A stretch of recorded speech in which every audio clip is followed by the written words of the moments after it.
en ce jour solennel marquant l'ouverture de la première édition du Forum de l'étudiant guinéen FEC 2017.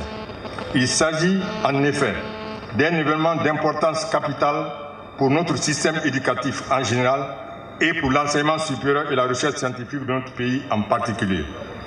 L'objectif de la présente édition du Forum de l'étudiant guinéen est de mettre en relation, dans un espace d'échange convivial, les différents acteurs de l'éducation-formation et du monde du travail.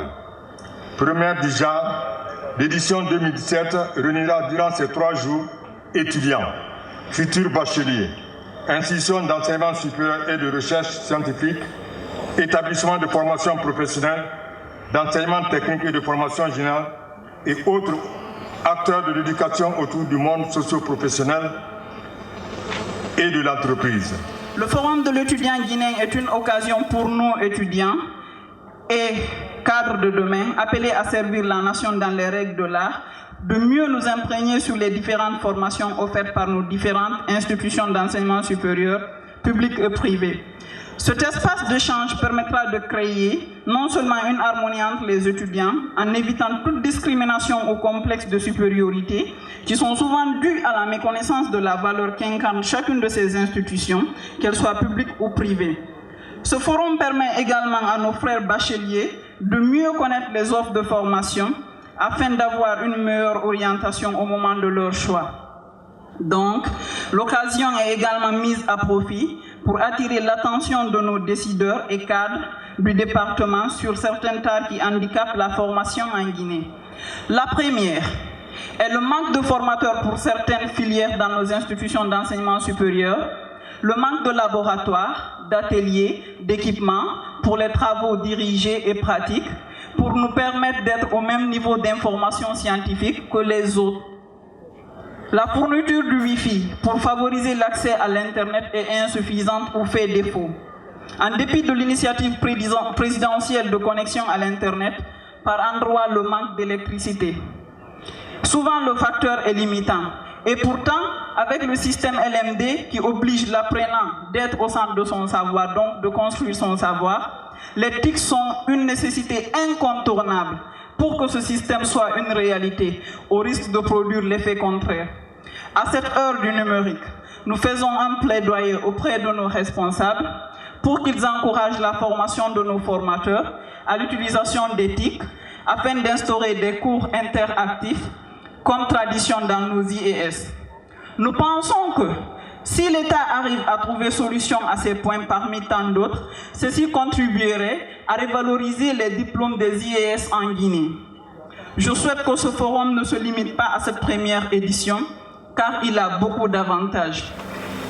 En ces moments solennels, il me plaît de souligner le leadership du président de la République, décisif dans l'épanouissement et l'autonomisation de la jeunesse de ces pays.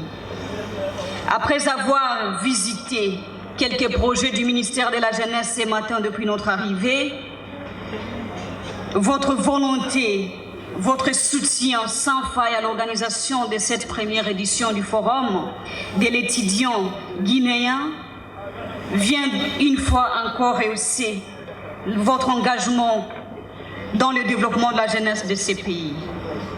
En guise de reconnaissance pour tous ces efforts fournis dans la recherche et l'autonomisation de la jeunesse, l'Union panafricaine de la jeunesse vous dit grandement merci.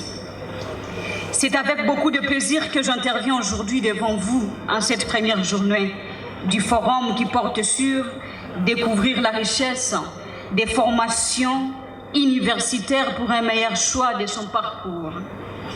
Le thème choisi est d'une très grande importance, Excellence Monsieur le Président de la République, car à la fin de ces études secondaires, beaucoup de jeunes se trouvent obligés de choisir une orientation.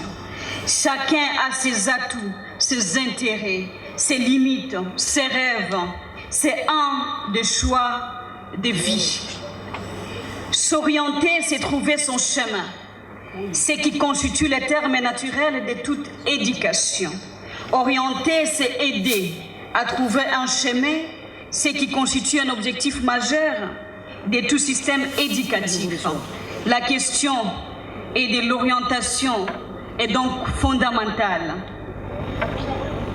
tant pour les jeunes guinéens, les responsables éducatifs que les dirigeants. Dans nos pays africains, la plupart des jeunes n'arrivent pas à réaliser leurs rêves et finissent petits boutiquiers ou à la recherche d'un emploi dans la fonction publique.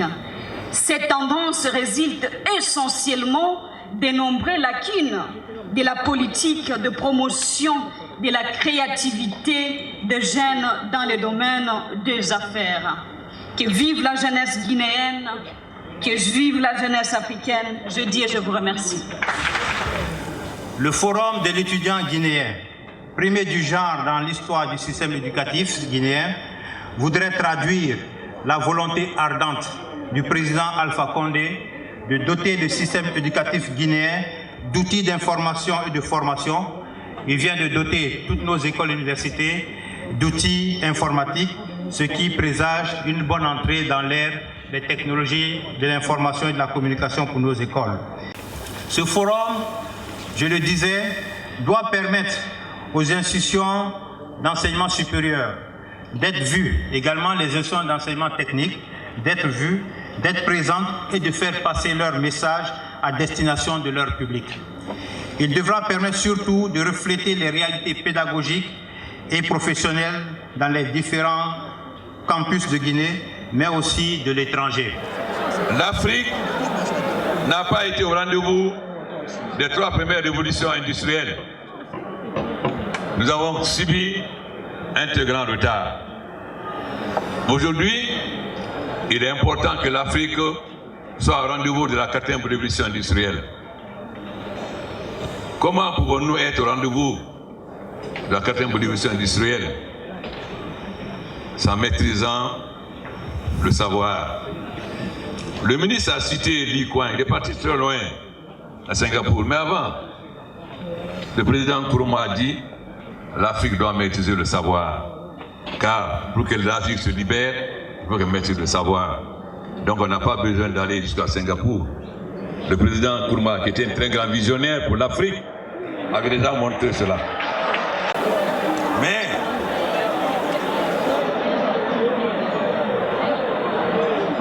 comment pouvons-nous être au rendez-vous de la 4e révolution industrielle si nous ne créons pas les conditions de la maîtrise de nouvelles technologies? Cela commence par quoi? Par l'énergie. Sans électricité, on ne peut pas parler de maîtrise de nouvelles technologies. Car la maîtrise de l'électricité et de l'énergie est fondamentale. C'est pourquoi toute notre bataille est de doter la Guinée et l'Afrique, car 7 Africains sur 10 n'a pas accès à l'électricité. Toute notre bataille est de faire en sorte que l'Afrique maîtrise l'énergie et qu'avec l'électricité, nous puissions transformer non seulement notre éducation, mais nos pays. La deuxième, c'est maîtriser les nouvelles technologies. C'est pourquoi l'éducation est fondamentale pour le développement et de la Guinée et de l'Afrique. Mais, nous allons dire la vérité. Notre enseignement, au lieu de former des jeunes au service de l'économie, forme des chômeurs. Voilà la réalité. C'est pourquoi aujourd'hui je suis content que dans cette salle, à côté des enseignants, des étudiants, on retrouve des entreprises. Car l'enseignement dans un pays, l'éducation, doit être au service de l'économie. C'est-à-dire, on forme des cadres en fonction des besoins de notre économie ou de l'économie d'un pays. L'économie guinéenne aujourd'hui, c'est quoi? L'énergie, c'est-à-dire la maîtrise de l'électricité. L'agriculture et l'agro-industrie. Ensuite, les mines. Ça veut dire que nous devons orienter les étudiants vers ces secteurs. Former des ingénieurs agronomes, des ingénieurs de mines, des ingénieurs en énergie. À quoi ça sert de former des gens en droit, de former 100 en droit, quand on a besoin de 10? À quoi ça sert de former 100 en lettres, quand on a besoin de 10? Pendant ce temps, on manque d'ingénieurs agronomes, on manque d'ingénieurs en électricité et d'ingénieurs dans les mines. Donc, notre enseignement doit être au service de notre économie. Nous devons faire en sorte que les étudiants qui sortent de l'université ne soient pas des chômeurs, mais trouvent du travail. Donc, le forum doit être un lieu d'échange entre les étudiants, les professeurs et les hommes d'affaires. C'est cela à quoi va aboutir le forum.